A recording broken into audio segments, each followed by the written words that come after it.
தற்போதைய அண்மைச் செய்தியை பார்த்துக் கொண்டிருக்கிறோம்.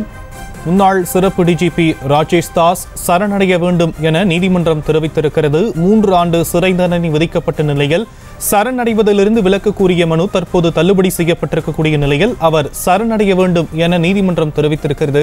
விவரங்களை நம்முடைய செய்தியாளர் மதியழகன் வழங்க நாம் கேட்கலாம்.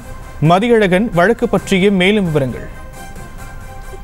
கடந்த 2021ஆம் ஆண்டு சென்னை பாலியல் தொல்லை அளிப்பு தொடர்பாக முன்னாள் சிறப்பு டிஜிபி ராஜேஷ் தாஸுக்கு 3 ஆண்டுகள் சிறை தண்டனை விதித்து விழுப்புரம் குற்றவியல் நடுவர் மன்றம் தீர்ப்பளித்திருந்தது. அந்த தீர்ப்பை விழுப்புரம் முதன்மை அமர்வு நீதிமன்றம் கடந்த பிப்ரவரி மாதம் 12ஆம் தேதி உறுதியும் செய்தது. அப்பொழுதே அவருக்கு சரணடைவதிலிருந்து அவரது தண்டனையை நிறுத்தி வைக்கவோ அல்லது சரணடைவதிலிருந்து அவகாசமோ அளிக்கப்படவில்லை. இந்த நிலையில் ராஜேஷ் தாஸ் சென்னை உயர்நீதிமன்றத்தில் மேல்முறையீடு செய்திருந்தார். அதில் தமக்கு விதிக்கப்பட்ட தண்டனையை நிறுத்தி வைக்க வேண்டும் எனவும் சரணடைவதிலிருந்து அவகாசம் விலக்கு அளிக்க வேண்டும் எனவும் கோரியிருந்தார். அதற்கான அவர் வாதங்களையும் முன்வைத்திருந்தார். ஆனால் அந்த மனுவை சென்னை உயர்நீதிமன்றம் இன்றைய தினம் தள்ளுபடி செய்திருக்கிறது. இதன் மூலம் ராஜேஷ் தாஸ் உடனடியாக சரணடைய வேண்டிய ஒரு சூழலானது ஏற்பட்டு இருக்கிறது. ஒன்று சரணடைய வேண்டும் அல்லது உச்சநீதிமன்றத்தில் உடனடியாக மேல்முறையீடு செய்து சென்னை உயர்நீதிமன்றத்தினுடைய இந்த உத்தரவுக்கு தடை பெற வேண்டும். அப்பொழுதுதான் அவர் சிறை செல்ல முடியாது. இல்லை என்றால் அவர் சிறை செல்ல வேண்டும்.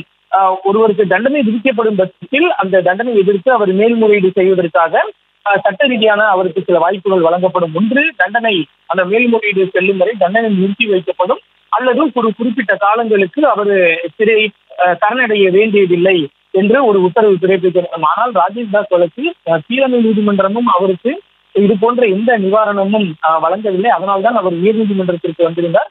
உயர்நீதிமன்றத்திலும் தற்பொழுது அவருக்கு அந்த நிவாரணம் வழங்கப்படவில்லை. இந்த நிலையில் அவர் உடனடியாக சரணடைந்து சிறைக்கு செல்ல வேண்டிய ஒரு சூழலானது ஏற்பட்டிருக்கிறது.